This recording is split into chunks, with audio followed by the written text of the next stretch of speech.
નમસ્કાર, હું રાજ. આપ જોઈ રહ્યા છો સ્પાર્ક ટુડે ન્યૂઝ. ગેટિંગ જે ઇન્ડિયાની કોર્પોરેટ સોશિયલ રિસ્પોન્સિબિલિટી પહેલ હેઠળ આયોજિત નવજાત શિશુ ક્રિટિકલ કેર નર્સિંગ તાલીમ કાર્યક્રમ સફળતાપૂર્વક પૂર્ણ કરનાર 445 નર્સોનું વડોદરાની પારુલ સેવાશ્રમ હોસ્પિટલ ખાતે સન્માન કરવામાં આવ્યું હતું.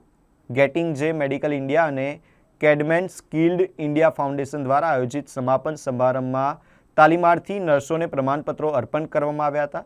આ 445 નર્સોમાંથી 242 નર્સો ગુજરાત બેચની હતી, જેમને પારુલ સેવાશ્રમ હોસ્પિટલમાં તાલીમ મેળવી હતી, જ્યારે 203 નર્સો દિલ્હી, NCR, બેંગલુરુ તેમજ ટિયર 2 અને ટિયર 3 શહેરોના પ્રથમ બેચમાંથી હતી. કાર્યક્રમનો પ્રારંભ 27 નવેમ્બર 2025ના રોજ અમૃતા હોસ્પિટલ ફરીદાબાદ ખાતે કરવામાં આવ્યો હતો. કાર્યક્રમનો મુખ્ય હેતુ દેશમાં કુશળ નવજાત નર્સિંગ વ્યાવસાયિકોની અછત દૂર કરવાનો છે. તાલીમમાં ઓનલાઈન અભ્યાસ, હોસ્પિટલ આધારિત પ્રાયોગિક તાલીમ, નિયોનેટોલોજિસ્ટિક્સ સાથે સાપ્તાહિક લાઈવ સત્રો, કુશળતા આધારિત મૂલ્યાંકન અને સંયુક્ત પ્રમાણપત્રોનો સમાવેશ કરવામાં આવ્યો હતો. કેડમેન સ્કિલ્ડ ઇન્ડિયા ફાઉન્ડેશનના મુખ્ય કાર્યકારી અધિકારી એટલે કે CEO પ્રકાશ શર્માએ જણાવ્યું હતું કે પ્રથમ બેચની નર્સો વધુ આત્મવિશ્વાસ અને કુશળતા સાથે નિયોનેટલ ઇન્ટેન્સિવ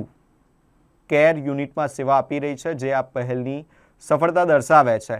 ગેટિંગ જે ઇન્ડિયાના મેનેજિંગ ડિરેક્ટર અરુણા નાયકે જણાવ્યું હતું કે દરેક નવજાત બાળકને જીવનની શ્રેષ્ઠ શરૂઆત મળવી જોઈએ અને તેમાં કુશળ આરોગ્ય કર્મીઓની મહત્વપૂર્ણ ભૂમિકા છે. નવજાત નર્સિંગ કુશળતાઓના વિકાસ દ્વારા સમગ્ર દેશમાં નવજાત શિશુઓને વધુ ગુણવત્તાસભર સારવાર ઉપલબ્ધ કરાવવાનો પ્રયાસ કરવામાં આવી રહ્યો છે. ઉલ્લેખનીય છે કે આ કાર્યક્રમ ગેટિંગ જે કેડમેન સ્કિલ્ડ ઇન્ડિયા ફાઉન્ડેશન, અમૃતા વિશ્વ વિદ્યાપીઠમ અને અમૃતા હોસ્પિટલ ફરીદાબાદના સંયુક્ત સહયોગથી ચલાવવામાં આવે છે. ભારત સ્વીડન આરોગ્ય સહયોગ અંતર્ગત શરૂ કરાયેલા આ કાર્યક્રમનો હેતુ દેશમાં નવજાત શિશુ મૃત્યુદરમાં ઘટાડો લાવવાનો છે. मेरा नाम प्रकाश शर्मा है।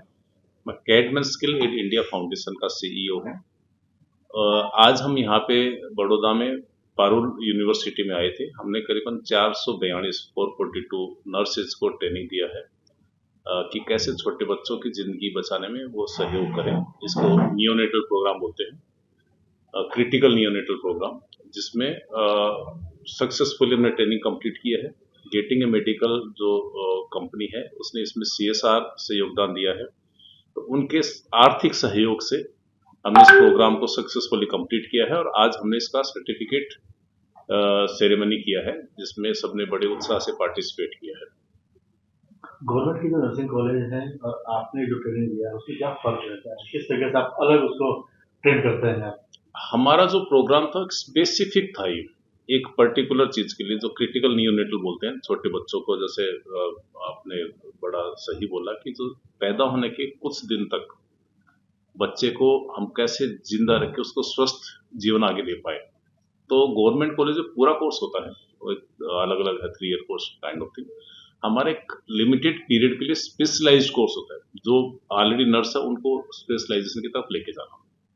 भविष्य में आप कुछ नया करने वाले हैं, क्या प्लानिंग है? हाँ, इसमें हमारी बात चल रही है कुछ ऑर्गेनाइजेशन जिसमें गेटिंग ये बड़ा इंपॉर्टेंट रोल प्ले कर रहा है कि कैसे हम इन्फेक्शन को कंट्रोल कर पाए, क्योंकि अभी एक ये बड़ी समस्या है। इवन जो हेल्थ केयर प्रोफेशनल्स है वो भी जो साफ सफाई है उस पर इतना गौर नहीं करते, उसकी वजह से बीमारियां और बढ़ती है। जैसे हॉस्पिटल में हम लोग सब जाते हैं तो अभी भी सफाई का, इन्फेक्शन का अवेयरनेस बढ़ रहा है, बट इतना नहीं जितना होना चाहिए। तो उस पर हम लोग फोकस करें कि कैसे उसको हम अवेयरनेस प्रोग्राम क्रिएट कर पाएं, जिससे हमारे यहाँ बीमारियां कम हो।